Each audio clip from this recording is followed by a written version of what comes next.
Salut les gens, alors aujourd'hui, samedi 21 septembre 2024, on est encore en train de... Oh, bonjour monsieur le corbeau, il y a un corbeau là qui est là. On est encore en train de nous bassiner avec la guerre en Ukraine, avec les frappes de l'OTAN et puis les Russes qui doivent répliquer, tout ça. C'est juste un déséquilibre du yin et du yang comme d'habitude. Donc voilà. Alors vous avez les gens qui sont totalement indifférents à vous, ou alors les gens qui sont égocentriques par rapport à vous, ça ne peut pas être des alliés. Voilà. Ou alors ils sont égocentriques par rapport à vous, ça veut dire qu'ils vous aiment pas spécialement, ou alors ils en ont absolument rien à cirer de votre pouvoir et de la mienne d'ailleurs. Donc en général, voilà, c'est pas des gens qui sont vraiment des amicaux. En général, quand on s'intéresse aux gens, on est plutôt dans l'altruisme et on s'intéresse à la personne. On la passe en priorité. Donc c'est à ça qu'on peut jauger les choses. Donc les Russes, c'est pas les enfants de cœur non plus, mais enfin les Américains, ils aiment bien foutre la merde aussi, parce qu'ils aiment bien avoir la suprématie surtout. Alors avoir de l'égocentrisme, tout le monde en a évidemment, on a tous envie d'avoir une belle voiture, une belle femme, quand elle n'est pas trop chiante, partir en vacances où on veut, avoir de l'argent, avoir tout ce qu'il faut, des beaux vêtements, des beaux parfums, de la bonne bouffe, hein, c'est humain, c'est logique. Mais le problème c'est qu'à partir du moment où ça commence à porter préjudice à quelqu'un et que ça vous fout votre vie en l'air parce que ça vous porte préjudice tout simplement, c'est pas bon. Donc il faut un équilibre dans tout. Moi c'est ce que j'ai toujours la balance énergétique, c'est pas moi qui l'ai inventé, hein. Mais moi je pense comme ça de toute manière. Quand il y a trop d'égocentrisme exacerbé au bout d'un moment et que ça porte préjudice, tant que ça porte préjudice à personne, ça va, le mec il peut continuer ou la nana est dans l'égocentrisme, il n'y a aucun problème. On a le droit de s'aimer, on a le droit d'avoir de l'estime de soi, c'est logique, c'est même tout à fait normal. Parce que sinon on se laisse marcher dessus et puis voilà. Mais il faut pas que ça empiète sur la vie des autres. Alors le problème c'est qu'aujourd'hui on aime bien diviser les gens en disant voilà, moi je suis un saint, je suis un saint homme, ou je suis la Vierge Marie, je suis totalement altruiste mais je suis blanc comme neige. Mais ça c'est pas possible.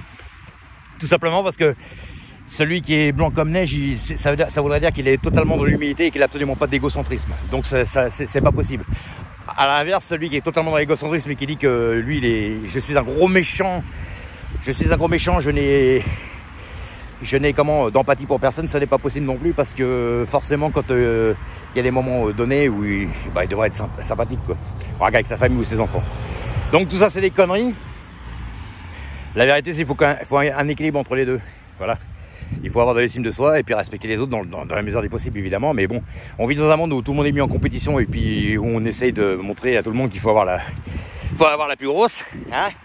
Plus grosse voiture, plus grosse ceci, plus grosse cela. Donc forcément, ça met les gens en compétition et ça met les gens dans un monde de plus en plus égocentrique et un monde de plus en plus individualiste. Donc voilà, donc encore une fois, aujourd'hui, vous avez la télévision qui essaie de créer déjà un climat de peur déjà pour commencer. Le grand méchant Poutine, il va tuer tout le monde. Bah oui, mais si vous arrêtez de l'emmerder. Moi, Poutine, je le vois comme un gros taureau avec des cornes. Hein, d'ailleurs, comme les cornes de Viking. Hein. Et puis je vois l'OTAN avec un costume de toréador en train d'agiter un torchon rouge. Moi voilà, je le vois comme ça. Donc tant qu'ils n'arrêteront pas d'agiter le torchon rouge, forcément le taureau, au bout d'un moment il va charger, c'est normal, c'est logique. Donc il faut un minimum de logique quoi.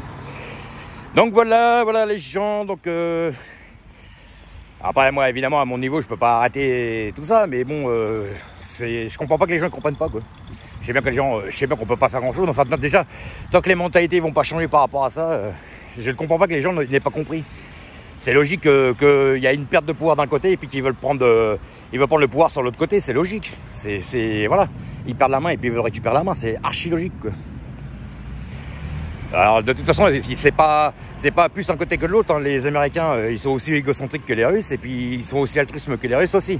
C'est pour ça que les Américains ni les Russes, aucun des deux ne sont nos ennemis à la base. C'est l'ego démesuré l'ennemi. C'est l'égocentrisme, c'est que de toute façon, y en a ils veulent pas perdre la face, puis c'est normal. Hein. Celui qui a tous ses avantages, il veut pas les perdre, c'est archi logique aussi. Mais enfin, le problème c'est que ça porte préjudice à beaucoup de personnes et puis que ça peut créer des guerres sur la terre. Donc voilà, c'est pas bon. Donc moi je pense comme ça. Voilà.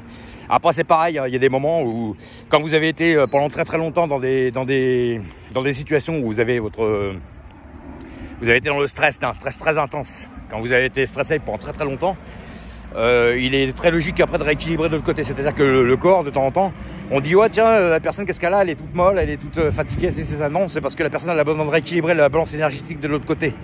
elle est en déséquilibre énergétique, c'est-à-dire que comme elle a été soumise à du stress intense pendant des mois et des mois et des mois, comme ça m'est arrivé à moi aussi, hein, on a besoin de compenser et intérioriser un petit peu à un moment donné. C'est-à-dire qu'à un moment donné, bah, on n'a plus besoin de, on n'a pas envie de courir à droite à gauche. On a besoin d'intérioriser, voilà, de s'en poser, de penser, de lire, de regarder des vidéos, par exemple, j'en sais rien. Mais pas courir, faire du sport, s'extérioriser. C'est ça que les gens ont encore du mal à comprendre. Voilà. Comme un arbre, comme je dis toujours, enfin je dis toujours, c'est pas moi qui le dis, mais enfin bon, c'est archéologique. Un arbre, vous avez un arbre. Quand c'est le printemps, il bourgeonne. Quand c'est l'été, il y a des fleurs partout, d'accord. Au en automne, bah, il commence à perdre ses feuilles. Et puis en hiver, il n'y a plus de feuilles du tout. On se dit l'arbre il est mort. Mais l'arbre en fait il n'est pas mort. C'est la racine qui prend le relais. C'est un cycle. Donc voilà, en hiver, l'arbre il intériorise. Et en été, il extériorise. Voilà, pour moi, le monde fonctionne comme ça. Donc c'est tout. Hein. Voilà, j'avais envie de parler de ça. Donc voilà, avant je faisais des petites vidéos. Et puis maintenant j'aime bien le format où on parle directement comme ça, c'est mieux. Et puis comme ça, je parlerai un peu de choses et d'autres. Donc de temps en temps, je mettrai des vidéos en ligne comme ça pour parler de certains sujets. Puis nous verrons la suite. Allez, à plus tard les gens. Bah, parce qu'après, ça fait des vidéos trop longues et puis pour les mettre en ligne, c'est la merde. Ciao.